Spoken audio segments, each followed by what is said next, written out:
Hello everyone, welcome to world of chemistry by Saba sir. आज हम लोग क्लास 12 का केमिस्ट्री का सॉलिड स्टेट स्टार्ट करने जा रहे हैं। सॉलिड क्या है? एक स्टेट्स ऑफ मैटर है। और हम लोग 9th क्लास में पढ़े थे कि बेसिकली स्टेट्स ऑफ मैटर तीन होते हैं, सॉलिड, लिक्विड एंड गैस, जिसमें से हम लोग गैसियस स्टेट और लिक्विड स्टेट को क्लास 11 में स्टेट्स ऑफ मैटर चैप्टर में पढ़ चुके हैं। क्लास 12 में कंप्लीटली हम लोग को सॉलिड स्टेट पढ़ना है। सॉलिड स्टेट एक सिंपल सा चैप्टर है जो आसान भी है और छोटा सा चैप्टर है। इसमें बहुत ज़्यादा टाइम लगता नहीं है और इसका मार्क्स डिस्ट्रीब्यूशन भी बोर्ड में कोई खास नहीं है। ज़्यादा से ज़्यादा 4 मार्क्स के क्वेश्चंस आते हैं। तो हम लोग पहले फिजिकल केमिस्ट्री में सॉलिड स्टेट स्टार्ट करते हैं। तो सॉलिड के बारे में हम लोग सब जानते हैं, 9th क्लास से पढ़ते आ रहे हैं। सॉलिड एक स्टेट्स ऑफ मैटर है जिसका डेफिनिट शेप होगा, फिक्स वॉल्यूम होगा, डेफिनिट स्ट्रक्चर होगा। ये सब हम लोग पढ़ते हैं।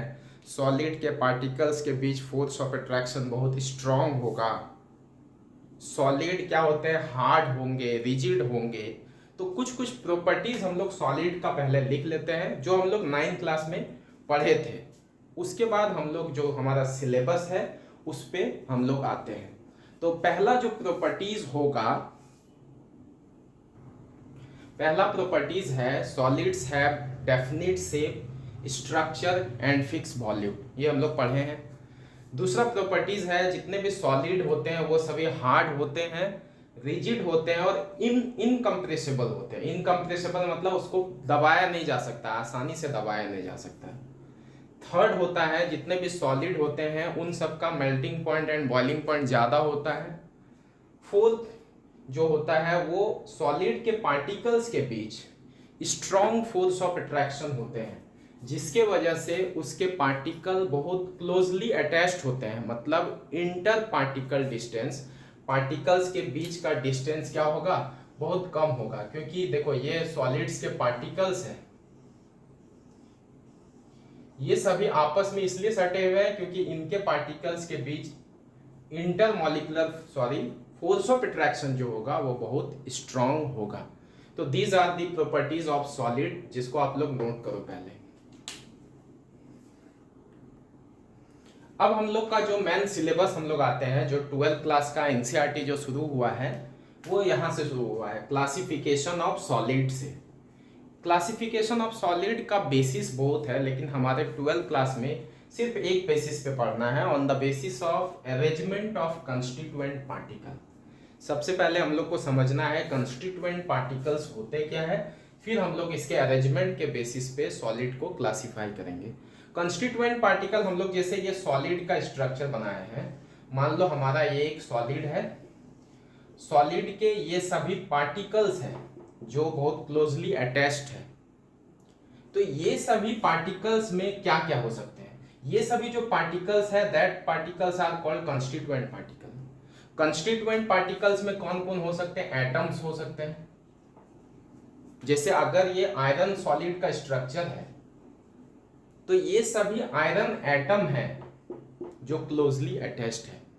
तो कंस्टिट्यूएंट पार्टिकल में पहला एटम्स हो सकते हैं। दूसरा मॉलिक्यूल्स भी होते हैं कंस्टिट्यूएंट पार्टिकल में। जैसे अगर ये आइस का स्ट्रक्चर है, मान लो suppose ice is a solid. Ice किसका सॉलिड फॉर्म है? वाटर का। Water is a molecule. तो यहाँ पे जो कंस्टिट्यूएंट पार्टिकल ये सब देख रहे हो, जो स्फीयर, ये सभी मॉलिक्यूल है, मतलब ये सभी वाटर मॉलिक्यूल है। बाद में हम लोग पढ़ेंगे वाटर मॉलिक्यूल्स कैसे अटैच्ड होते हैं इन आइस।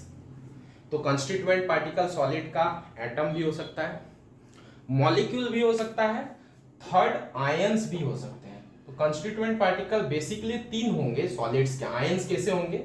जैसे मान लो ये हमारा स्ट्रक्चर है NaCl सॉलिड का, सोडियम क्लोराइड सॉलिड का। इसमें जो कंस्टिट्यूएंट पार्टिकल्स हम लोग देख रहे हैं Na+Cl-, Na+Cl-, Na+Cl-, Cl-,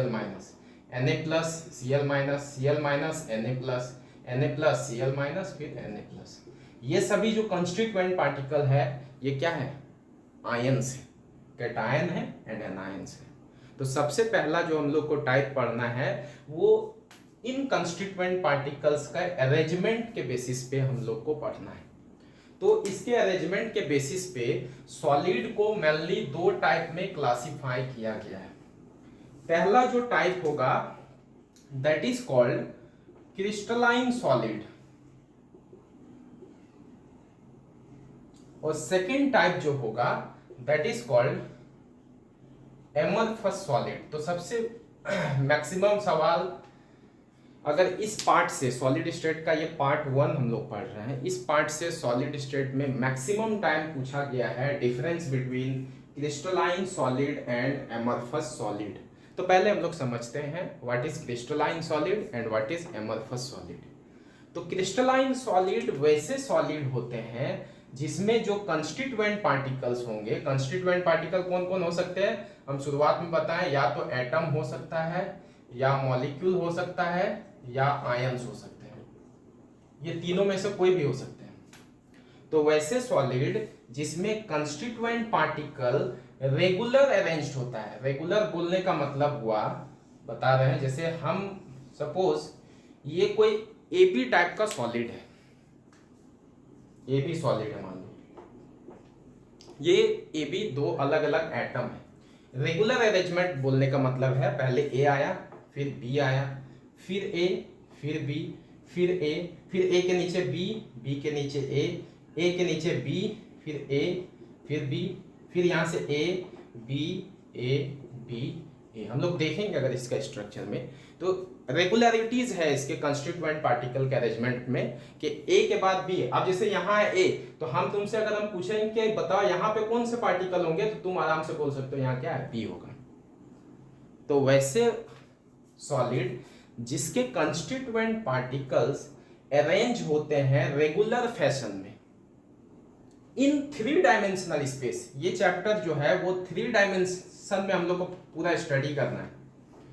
3 dimension means X axis, Y axis, Z axis, कोई भी साइड जाओ, इसके जो कंस्टिट्यूएंट पार्टिकल्स होंगे वो रेगुलर फैशन में अरेंज्ड होंगे। इस रेगुलरिटीज की वजह से इसका बहुत सारे फिजिकल बिहेवियर और बहुत सारे प्रॉपर्टीज में वेरिएशन आएगा, वो हम लोग पढ़ेंगे इसके डिफरेंस में।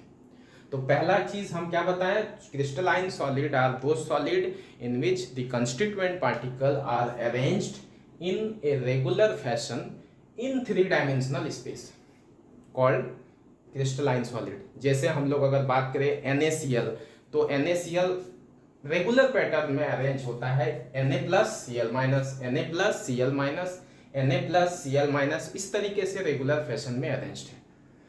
एमरफस सॉलिड वैसे सॉलिड होते हैं जिसमें कंस्टिट्यूएंट पार्टिकल इरेगुलर फैशन में अरेंज्ड है। इरेगुलर बोलने का मतलब है जिसका कोई फिक्स नहीं, जैसे बता रहे हैं हम, मान लो ये एक सॉलिड का स्ट्रक्चर है जिसमें ये सभी जो स्फीयर दिखा रहे हैं ये सभी कंस्टिट्यूएंट पार्टिकल्स हैं। तो इसमें जो कंस्टिट्यूएंट पार्टिकल्स है वो इरेगुलर बोलने का मतलब है ए बी ए, फिर हो सकता है ए आ जाए, रेगुलरिटीज नहीं रहे, फिर बी, फिर ए आ जाए, फिर ए, फिर ए, फिर बी, फिर ए, फिर ए बी, ए बी, ऐसे है, कोई रेगुलरिटीज नहीं है, कोई भी रेगुलर फैशन में अरेंज्ड है। हो सकता है कहीं कहीं रेगुलरिटीज हो, मिल सकता है कहीं कहीं, मतलब वो बहुत शॉर्ट एरिया में मिलेगा। मतलब अगर पूरा होल स्ट्रक्चर का हम बात करें तो इसमें कंस्टिट्यूएंट पार्टिकल इरेगुलर फैशन में अरेंज्ड है। इसका एग्जांपल बात करें तो ग्लास हो गया, प्लास्टिक हो गया, लकड़ी है, ये सब हो गया, ये सब एमरफस सॉलिड है because they have irregular arrangement in 3 dimensional space. तो पहला दोनों का हम लोग डेफिनेशन लिखते हैं। तो क्या बोले हम, those solid in which constituent particle कुछ भी हो सकता है, एटम, आयन और molecule, are arranged in regular fashion in 3 dimensional space called crystalline solid. ठीक है, एग्जाम्पल का बात करें तो NaCl हुआ, डायमंड हुआ, आइस हुआ, आयरन हुआ, ये सब होते हैं क्रिस्टलाइन सॉलिड क्योंकि इसके कंस्टिट्यूएंट पार्टिकल रेगुलर फैशन में अरेंज्ड होते हैं। जल्दी से लिखो। देखो एमरफस सॉलिड में अभी बताएं कि those solid in which constituent particle are arranged in irregular fashion in all the three dimensional space called amorphous solid। अगर हम इसका एग्जांपल का बात करें तो प्लास्टिक हो गए, रबड़ हो गए, ग्लास हो गए, ये सभी हमारे amorphous solid होते हैं।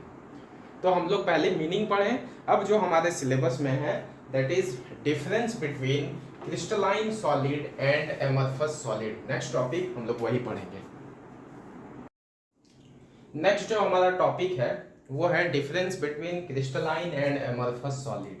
ये एग्जाम पॉइंट ऑफ व्यू से ये टॉपिक इंपॉर्टेंट है, बहुत बार डिफरेंस दोनों के बीच का पूछा गया है। तो अगर हम डेफिनेशन जो अभी हम पढ़े थे कि क्रिस्टलाइन सॉलिड में कंस्टिट्यूएंट पार्टिकल रेगुलर फैशन में अरेंज्ड होते हैं, तो हम इसको लिख सकते हैं it has regular shape. Crystalline solid के शेप क्या होता है? रेगुलर होता है। और हम इसमें लिख सकते हैं पहला पॉइंट में इट हैज इरेगुलर शेप, पहला डिफरेंस। ठीक है। सेकंड का बात करें तो crystalline solid long range order show करते हैं। ये लॉन्ग रेंज या शॉर्ट रेंज क्या होता है पहले हम लिखते हैं। हम लिख रहे हैं it has long range order, और इसमें लिखते हैं it has short range order. मतलब क्या होता है सुन लो। लॉन्ग रेंज बोलने का मतलब हुआ कि इसमें जो कंस्टिट्यूएंट पार्टिकल होंगे उसमें जो रेगुलरिटीज होगा वो तो सब डायरेक्शन में होगा, लेकिन इसमें जो कंस्टिट्यूएंट पार्टिकल होंगे, जैसे देखो मान लो एमरफस का हम लिख रहे हैं, ये कंस्टिट्यूएंट पार्टिकल एमरफस सॉलिड का है। इसमें जैसे इरेगुलर फैशन में अरेंज होता है, मान लो A B A B A B A B A B, ये इरेगुलर फैशन में अरेंज्ड है। लेकिन अगर हम इस एरिया का बात करें, सपोज इस एरिया का बात करें, देखो यहाँ पे इस एरिया का बात करें तो देखो तो यहाँ पे कहीं ना कहीं तुमको रेगुलरिटीज दिख गया, ए बी रेगुलरिटीज है। मतलब इस टाइप के सॉलिड में तुमको कहीं कहीं छोटे से एरिया में तुमको रेगुलर अरेंजमेंट मिल जाएगा। तो इसीलिए इसको बोलते हैं कि शॉर्ट रेंज ऑर्डर है ये, क्योंकि थोड़े से शॉर्ट एरिया में ये तुमको रेगुलर अरेंजमेंट दिखा देगा। इसमें क्या है, हर डायरेक्शन में रेगुलरिटीज मिलेगा, इसीलिए इसको हम लोग बोलते हैं लॉन्ग रेंज ऑर्डर और इसको बोलते हैं शॉर्ट रेंज ऑर्डर। जल्दी से लिखो। नेक्स्ट अगर हम थर्ड डिफरेंस का बात करें तो क्रिस्टलाइन सॉलिड में हम लिखते हैं it has sharp melting point,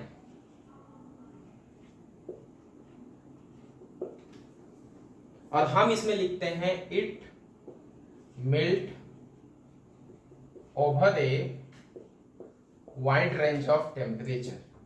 बोलने का मतलब क्या हुआ, जैसे अगर हम आयरन सॉलिड का बात करें,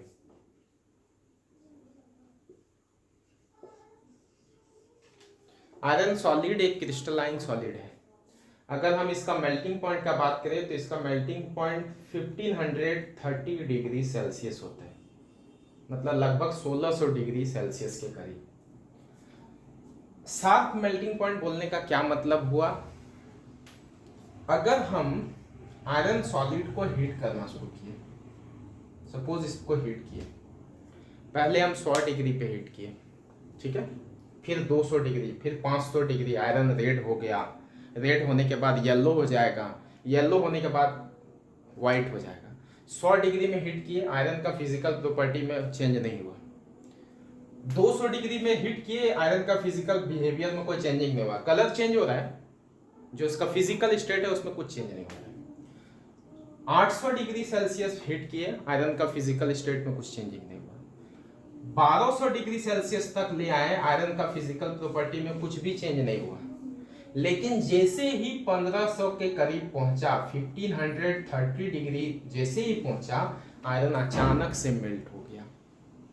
अचानक जो हो रहा है that is called sharp melting point. लेकिन अगर तुम कोई प्लास्टिक को हीट करते हो तो प्लास्टिक भी एक पर्टिकुलर टेम्परेचर पे क्या होता है ना, मेल्ट होता है, लेकिन प्लास्टिक वाइड रेंज में मेल्ट होना शुरू होता है। जैसे 20 डिग्री 50 डिग्री पहले हम हीट किए, प्लास्टिक थोड़ा सा सॉफ्ट हुआ, फिर और थोड़ा हीट किए, प्लास्टिक और थोड़ा सॉफ्ट हुआ, धीरे धीरे कुछ और टेम्परेचर बढ़ाए, मेल्ट होना शुरू हुआ, और टेम्परेचर बढ़ाए, पूरा मेल्ट हो गया।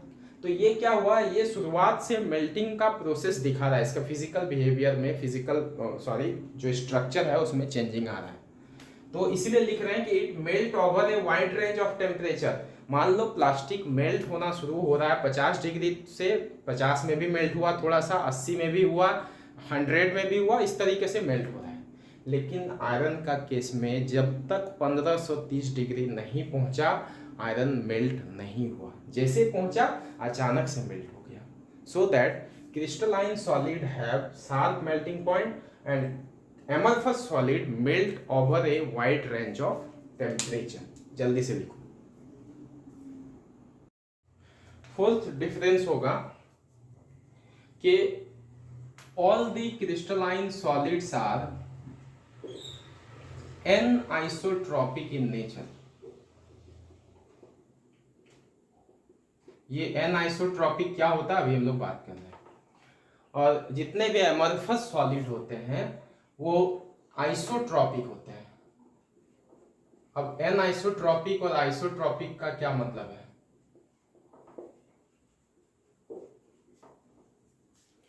ये मान लो हमारा एक क्रिस्टलाइन सॉलिड है, तो एनआइसोट्रॉपिक होने का मतलब ये हुआ कि ये हमारा डिफरेंट डायरेक्शन हुआ। तो हम क्रिस्टलाइन सॉलिड में डिफरेंट डायरेक्शन जब मूव करेंगे, मान लो हम इस डायरेक्शन में मूव कर रहे हैं, एक बार इस डायरेक्शन में मूव कर रहे हैं, एक बार इस डायरेक्शन में मूव कर रहे हैं, तो हर डायरेक्शन में इसके कुछ फिजिकल प्रॉपर्टी, जैसे इस सॉलिड का मान लो हम बात करेंगे रिफ्रैक्टिव इंडेक्स का बात करें, या कंडक्टिविटी में बात करें, थर्मल कंडक्टिविटी या इलेक्ट्रिकल कंडक्टिविटी का बात करें, तो ये सब फिजिकल प्रॉपर्टी डिफरेंट डायरेक्शन में मूव करने में डिफरेंट होगा। जैसे इस डायरेक्शन, ये क्रिस्टलाइन सॉलिड है हमारा, मान लो ये क्रिस्टलाइन सॉलिड का हमारा क्रिस्टल्स है, इस डायरेक्शन में हम मूव किए, इधर इलेक्ट्रिकल कंडक्टिविटी कुछ और मिला, इधर इलेक्ट्रिकल कंडक्टिविटी कुछ और मिला, इधर कुछ और मिला।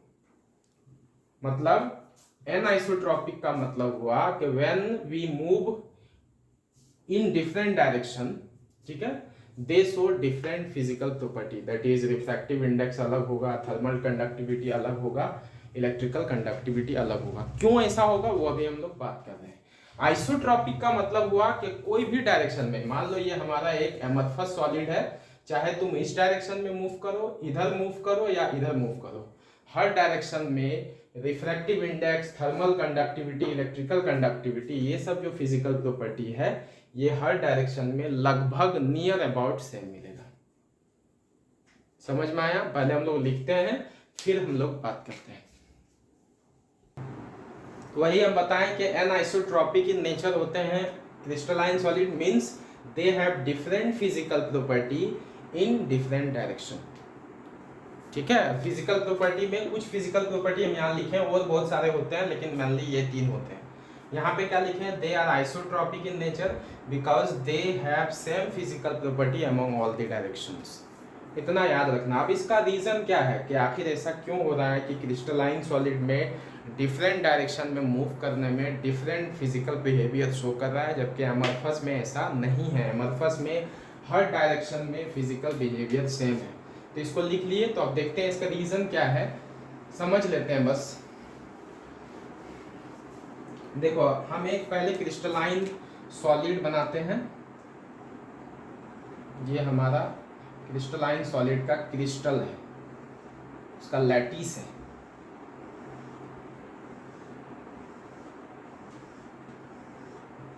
ठीक है, क्रिस्टलाइन सॉलिड का पहचान है, इसमें कंस्टिट्यूएंट पार्टिकल रेगुलर अरेंज होते हैं।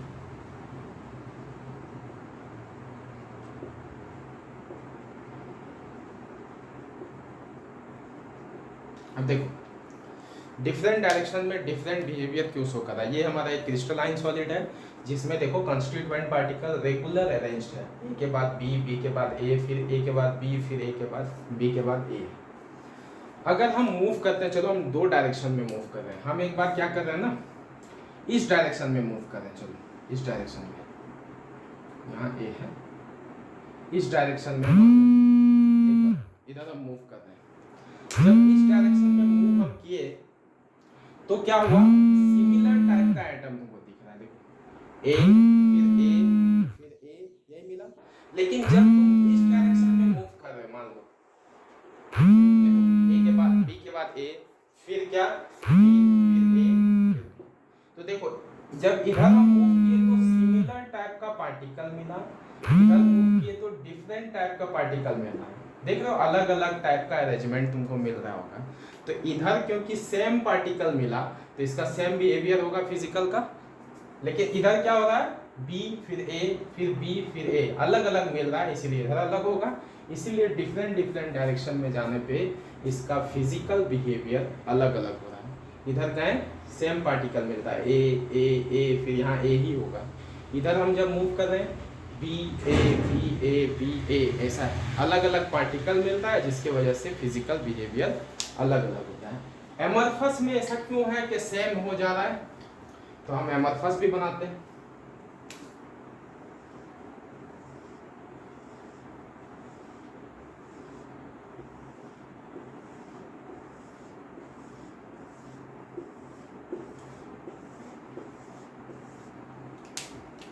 एमरफस में कोई सिमिलर इरेगुलरिटीज नहीं होगा, कुछ भी हो सकता है अरेंजमेंट।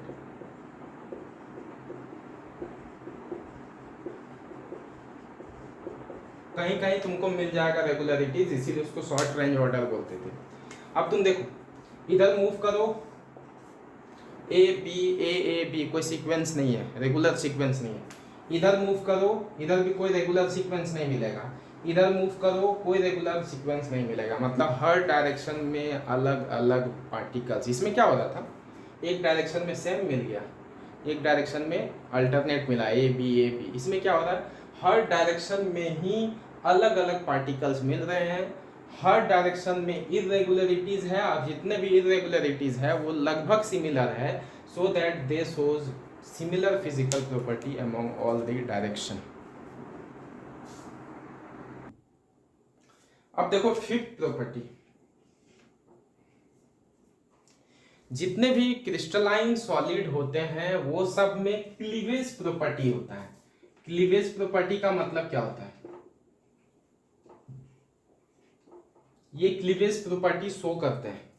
अब व्हाट इज क्लीवेज प्रॉपर्टी, जब तुम किसी क्रिस्टलाइन सॉलिड को कट करो शार्प एज इंस्ट्रूमेंट से, लाइक नाइफ, चाकू से हम कट कर रहे हैं, मान लो किसी भी क्रिस्टलाइन सॉलिड को चाकू से कट करेंगे, तो क्रिस्टलाइन सॉलिड में पार्टिकल का अरेंजमेंट क्या होता है, रेगुलर होता है, जिसके वजह से कट करने पे शार्प एज इंस्ट्रूमेंट से कट करेंगे जब, तो ये हमेशा plane and smooth surface provide करेगा।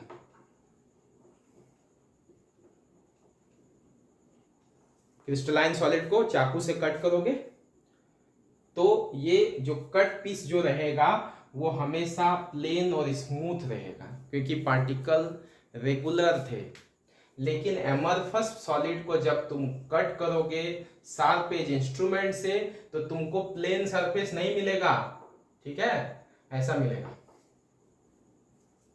प्लेन और स्मूथ सरफेस इसमें नहीं मिलेगा।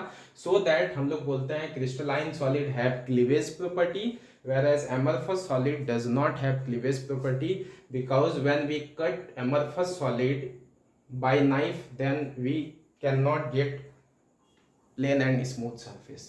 ठीक है, लिखते हैं,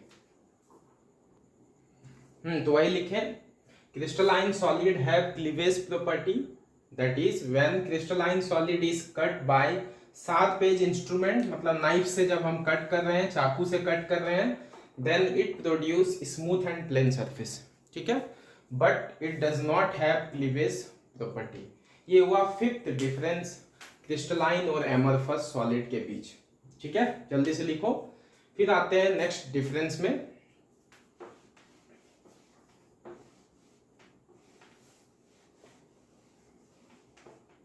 six and last difference. Crystalline solid को हम लोग, they are also called true solid भी बोल सकते हैं, एक्चुअल सॉलिड बोलते हैं, ट्रू सॉलिड। लेकिन एमरफस सॉलिड को स्यूडो सॉलिड बोलते हैं। They are also called pseudo solid और सुपर कूल्ड लिक्विड। एग्जाम में क्वेश्चन आता है कि वाई एमरफस सॉलिड या फिर why glass is also called super cooled liquid. Amorphous solid को स्यूडो सॉलिड या सुपर कूल्ड लिक्विड क्यों बोलते हैं, इसका मतलब समझना है। तुम अगर बहुत पुराने बिल्डिंग्स में जाओगे, वैसा बिल्डिंग जो आज से 100 साल पहले बना होगा, तो जो खिड़की तुम देखोगे जो कांच का रहता है, ठीक है, तुम पाओगे कि ये मान लो कांच का एक खिड़की है, ग्लास। तुम पाओगे कि इस खिड़की का जो लोअर एज है, ये लोअर पार्ट, इसका थिकनेस तुम ज्यादा पाओगे, ज्यादा मोटा मिलेगा तुमको। और ये जो अपर एज है, ऊपर वाला हिस्सा है, ये तुमको थिकनेस इसका पतला मिलेगा, थिन होगा, लेकिन इसका थिकनेस मोटा है। ऐसा इसलिए होता है क्योंकि ग्लास जो सॉलिड है, ग्लास सॉलिड के पास टेंडेंसी होता है, उसके जो मॉलिक्यूल्स होंगे उसके पास टेंडेंसी होता है ग्रेविटी के टूवर्ड्स फ्लो होने का। तो जितने भी एमरफस सॉलिड, खास करके glass, molecules have tendency to flow towards gravity. तो फ्लो हो रहा है, हालांकि इसका फ्लोइंग टेंडेंसी बहुत स्लो होता है, इसलिए तुमको 100 साल बाद देखने को मिलेगा या 50 साल के बाद तुमको पता चलेगा कि जो इसका खिड़की था उसका जो लोअर एज था वो ज़्यादा थिक हो गया, क्योंकि ग्लास के जो मॉलिक्यूल्स है वो फ्लो कर रहे हैं और यहाँ आके जमा हो रहे हैं। तो इसीलिए ग्लास को सुपर कूल्ड लिक्विड या एमरफस सॉलिड को सुपर कूल्ड लिक्विड बोला जाता है। तो हम लिखते हैं it is because they have tendency to flow towards gravity, लेकिन इसका फ्लोइंग टेंडेंसी जो होगा वो बहुत स्लो होता है। इसीलिए एमरफस सॉलिड को सुपर कूल्ड लिक्विड या ग्लास को सुपर कूल्ड लिक्विड बोला जाता है। ठीक है, आज के लिए हम लोग इतना ही पढ़ेंगे। अगर आप लोग को मेरा वीडियो पसंद आया तो मेरा चैनल को सब्सक्राइब कर लें, और डिस्क्रिप्शन बॉक्स में हम इससे रिलेटेड, इस चैप्टर से रिलेटेड आज तक जितना भी सवाल आया है हम उसका लिंक भेज देंगे, आप लोग वहाँ से देख सकते हो। आज के लिए थैंक यू।